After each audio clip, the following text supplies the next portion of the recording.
Ayun guys, nandito tayo sa Quirino Highway. Ayan, magmotor ka para walang traffic.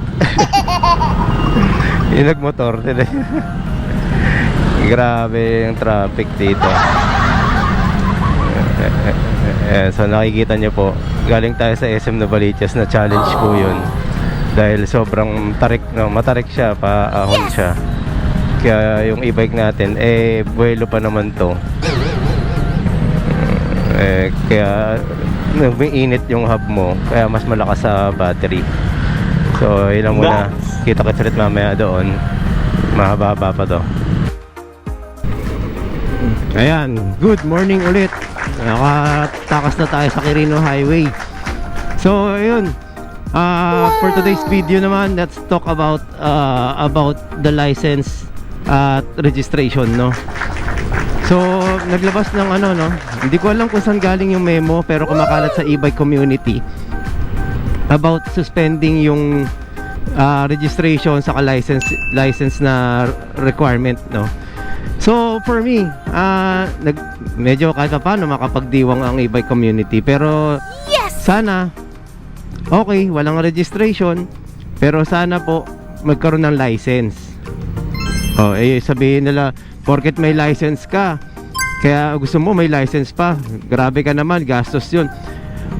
Iba po ba, tanong ko lang po, iba po ba ang dadaanan ng e-bike sa motorsiklo? Diba po? Parehas po tayong gagamit ng kalsada na road public. Bumabangking si kuya, oh. Commercial muna tayo.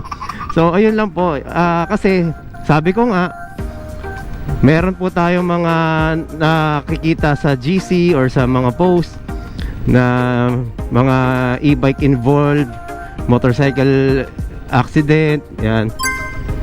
So paano nga ba? Pag kayo po ba ay nadisgrasya, wag naman po alam nyo po ba ang gagawin? Paano po ba gagawan ng report ng isang pulisyan, ng traffic enforcer? So syempre, hindi. Kasi wala pa kayong na-experience, hindi nyo pa na-encounter. So yun lang yung kailangan malaman kung bakit tayo kailangan maglisensya. So yun yung paliwanag para sa akin po ito, ha. Again, hindi po ako expert, disclaimer lang po, no. Hindi po tayo professional, no, pero marunong po tayo bumasa sa kalsada, no. So, mamiloso po na lang po yung iba, bumasa, paano nababasa? Kahit po yung ulan, binabasa ko po yan, kung ganun po kalakas, kung ganun kahina, madulas ba yung kalsada, pagka ganito ba yung lakas ng ulan, makapit ba yan, o madulas na madulas? Basic lang po yun, pagka-ambon lang po, mas madulas po yun. Kung hindi nyo po alam, isubukan nyo po. Wag naman po. So, yun lang po yung aking So maganda po na nasuspend, pero sana po magkusa na po tayong kumuha, dahil alam nyo po ba, kahit saan nyo po paikot-ikot pa suspend po yan, pagdating po ng implementation yan, wala rin po kayong magagawa kundi sumunod, di ba po? Yun lang naman po yun. So we are excited na we are going to the future na alam nyo, e-bike kasi or electric vehicles is futuristic, no? Susunod nga po, sabi nyo, lumilipad na imagine yung drone nga po. Dati mataas na stick, no? Ngayon lumilipad na kusa yung camera, di ba?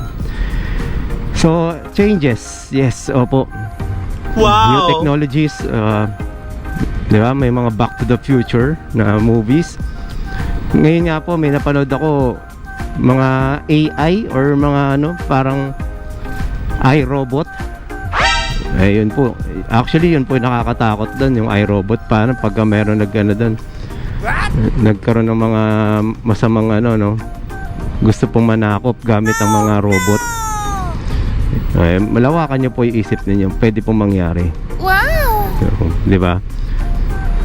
Sa mga pa lang may mga nangyayari na nag-iisip na ng masama para sa kapangyarihan. So yun lang po ang ating topic for today, So sana matutunan pa po natin yung mga pagmamaneho sa kalsada para mas safer. Saka imagine pag lahat po tayo naka e-vehicles, kahit tigi-tigisa po, oo, madaming kamote, pero may iwasan natin sumakay sa mga transportation na hawak nila yung oras nila. Kayo, hawak nyo na to, oras na to. Delikado, opo, parehas din po yan. Pag sila po nagmamaneho, grabe din po delikado. Marami pong naapektuhan. Diba? Wala pong mga disiplina Yun po yung ano kahit po sa ibang bansa, bakit ang daming motor dun, e-bike? Dikit-dikit talaga. Pagka may mga matatasang ego, doon nagkakaroon ng away, no?